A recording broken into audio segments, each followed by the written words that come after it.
Okay, so I've already done like a manuscript or, like a Bible outline before on another video that I've already posted up here on ZZ Reports. But for the most part, now I just I don't know, I want to like free talk about what shipping and receiving is.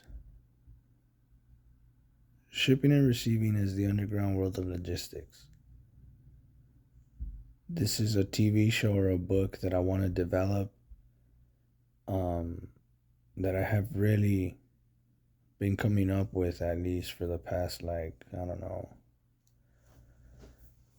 6 7 years. And unfortunately, I don't have anything written down, but I have just notes like crazy. And it's not like I don't got anything written down. I do got a lot written down, but I mean more in the sense like actual starting everything off, like with dialogue and with the story starting. Like, nah, like I do have how many episodes it would probably do, the seasons or the book, just depending on either like if I want to do a book or a TV series. But they both just sound so interesting and they both just sound so fucking sick. Um, just being able to see on the screen, your work if you write it, or same thing, just being able to read it.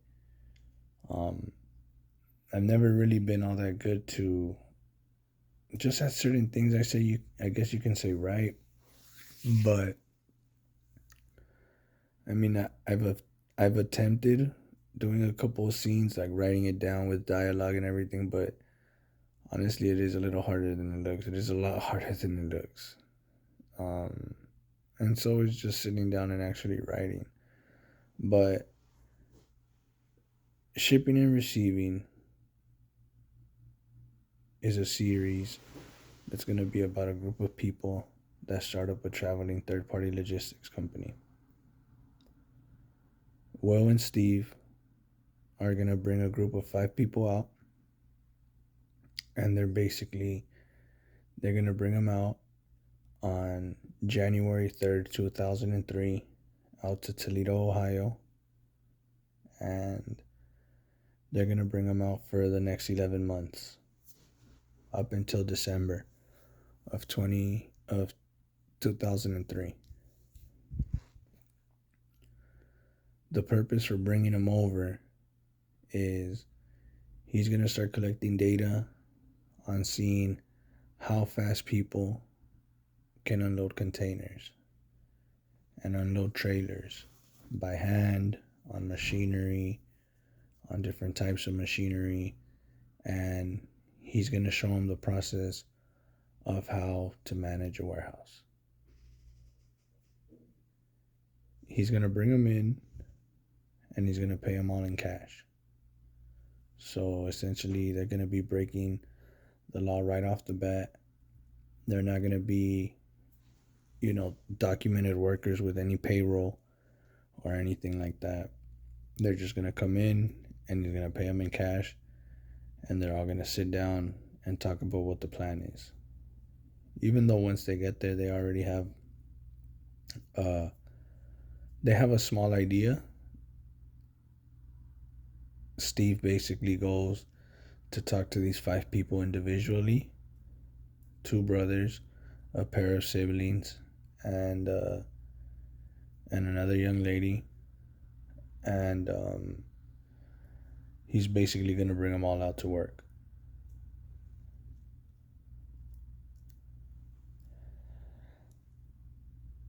On the first day that they get there, they're just gonna right away go ahead and start having a meeting with Steve.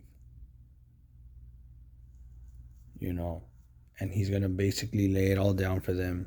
And really, that first weekend in general, they're really gonna use that first weekend to come in, settle in, because it is gonna be a Friday. So it's Friday, January 3rd, 2003, and they're gonna start work on the 6th, which would be the following Monday.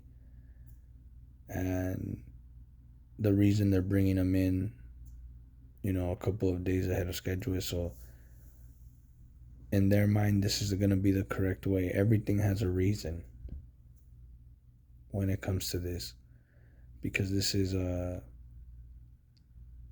Will's main goal right here, to start up a traveling third-party logistics company and just gain all the experience he can. And I know I'm getting off topic and I keep talking about this and that and I keep moving from one thing to the other, but just in general, I have so much ideas going through my mind just a lot of the time when it comes to this story, because it's really been developing since I've been on the road for the past like 6 years, since 2020 in May. And right now we're in March of 2026, April, May. In 2 months, it'll be 6 years. And then before that, the 5 years before that, I was working at a warehouse, in 3 different warehouses in Los Angeles. All the same company, just different buildings. And that's what I want to incorporate. I just want to show the traveling aspect, and I want to show, well, the main hook for this show is that it's going to be traveling. So it's going to be all over the place. But in reality, we could just, that's another thing. Like, I've also looked into, like, I was reading an article or a column today, and it was like the 25 steps of doing a TV show or stuff like that. But it basically said to start talking about where you're going to be, doing your shoot and recording and all that. And, like, we can just do that shit in the middle of fucking nowhere, to be honest. Go to the cheapest warehouse we can find, the oldest warehouse we can find, and start recording from there. Just use containers, cheap containers, old ones that we can find for a really cheap price, hook them up, and make sure that they're just not going to get unhooked and nobody's going to get hurt. Find a bunch of old machinery around the country and just get it shipped out. A cheap old forklift just to have in the background. But now I'm getting off topic, but this is what the show's going to be about. A traveling third-party logistics company. They're going to try to get contracts and build partnerships with different companies around the United States and do any logistic services that they need from them. Warehouses, fulfillment centers, factories, manufacturing companies, all of that. Anywhere where they do like olive oil, to picking orders, to packing out shipments, to unloading containers, to anything, yard jockeys, anything. That's the point of this story. And that's how it can be so open to anything, really. It's just it has an endless amount of storylines, to be honest, if I'm being honest. And I can picture it just going over and over to new seasons, just exploring all 50 different states, to be honest. But for right now, the main goal is 8 seasons.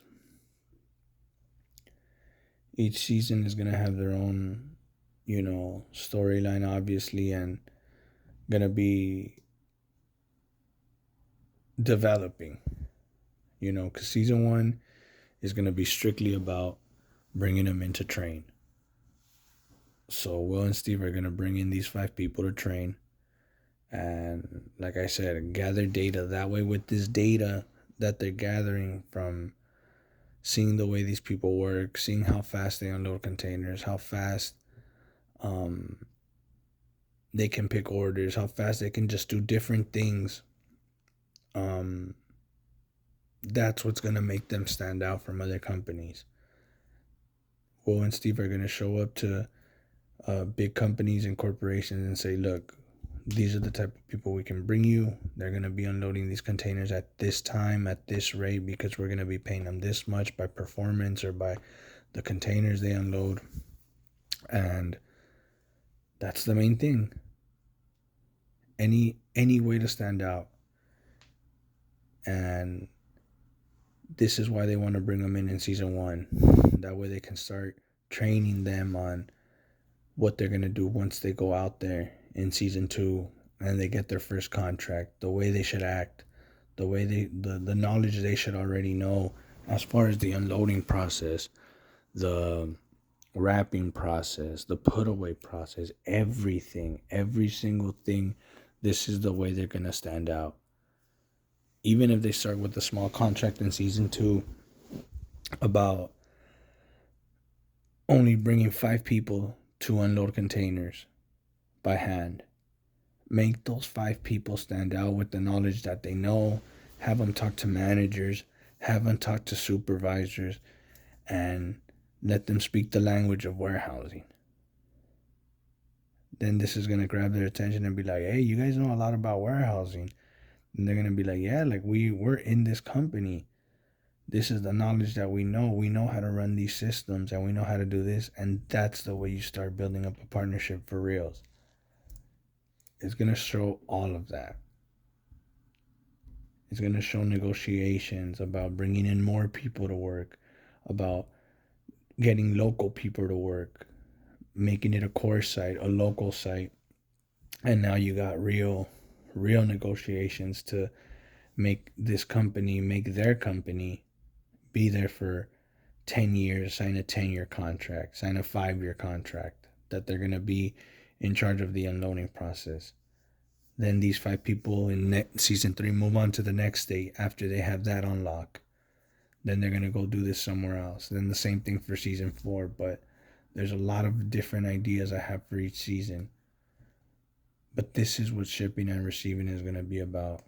For anybody that's out there that has anything to do with the TV world or the book world that's interested in learning more about this, I'm letting you know.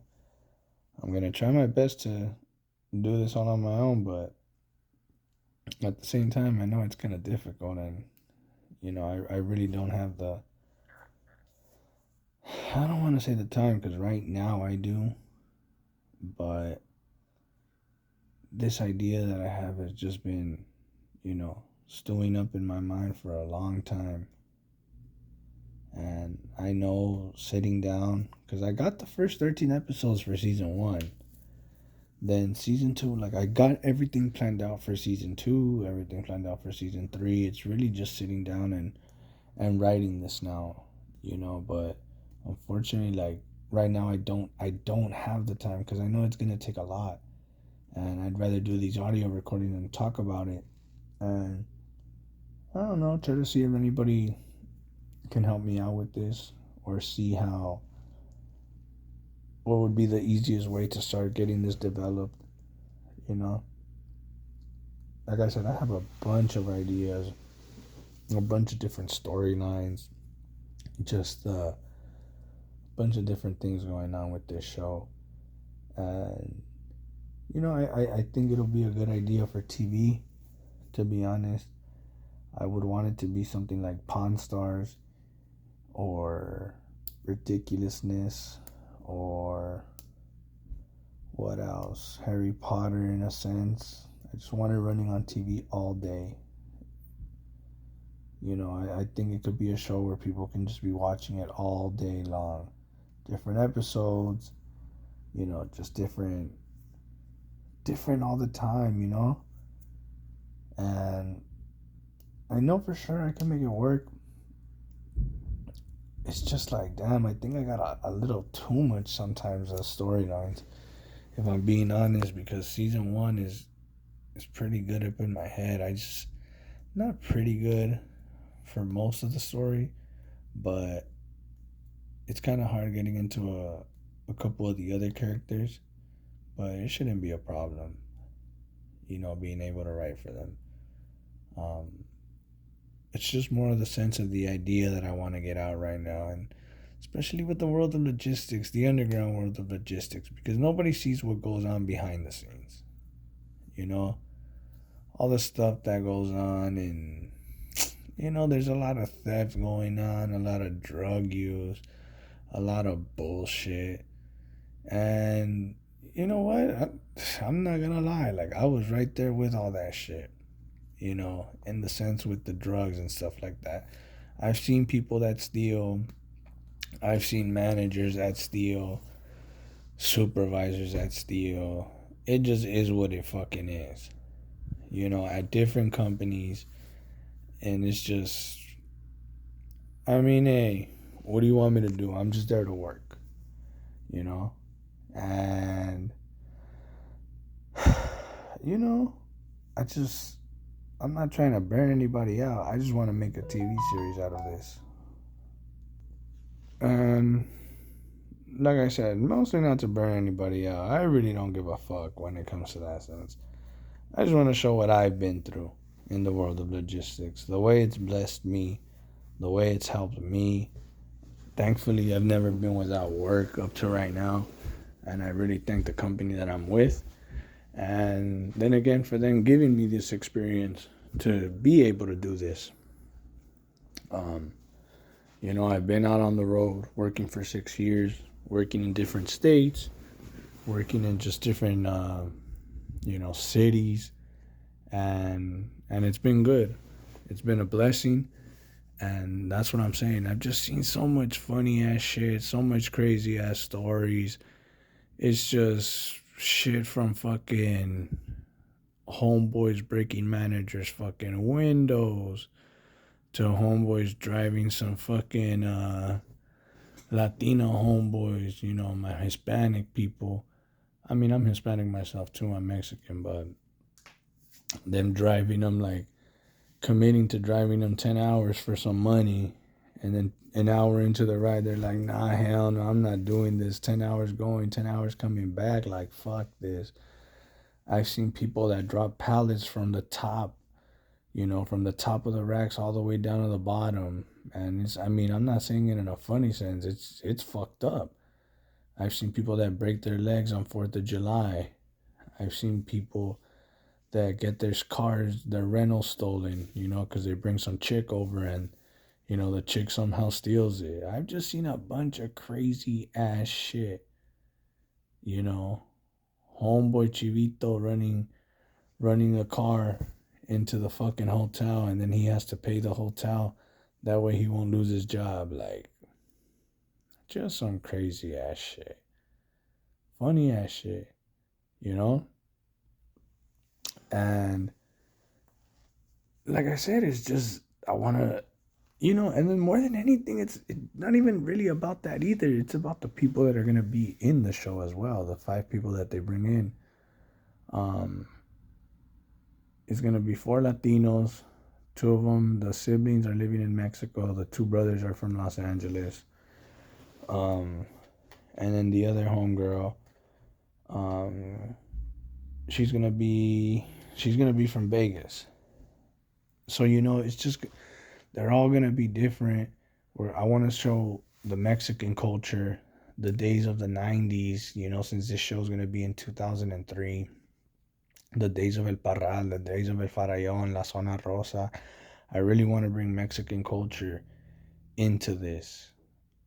That's going to be one of my main things, because I was a musician growing up, and I used to play música norteña, corridos, cumbias, norteñas, all of that. And this is something that I really want to incorporate into this as well, and really give the story of 90s kids and early 2000s kids up as well. Seeing all the highlights that were going on throughout those times. Because our main characters are going to be ironically, they're going to be, the youngest one is going to be 18, 19, 20, 21, 22. No, it's going to be, 18, 19, 20, 21, 22. Is it? 19, 20, 21, 22, 23. It's 19, 20, 21, 22, 23. Yeah, not 18, it's 19. 19 is the youngest one, and then it's 20, 21, 22, 23. There's going to be 3 boys, 2 girls. You know, they're young adults, all 5 of them. And basically, Steve is the one that is going to bring them in. And, you know, since basically Will and Steve are going half and half on the company and stuff like that, they're each going to be investors, the 2 main investors to start off. Will is basically the brains. He's the one that has the whole idea in his mind, getting it ready to go, and telling them exactly how it's going to be executed. And that's Will. And Steve is in charge of bringing them in, bringing in the 5 people. The 5 people that he brings in is one homegirl that he knows from Las Vegas that he meets up. He knows that she needs some help, so he helps her out. And then his other homies, 2 of his friends, 3 of his friends,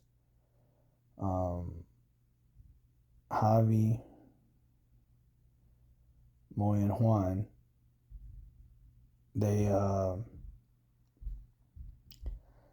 begin to help him out when they were like in high school.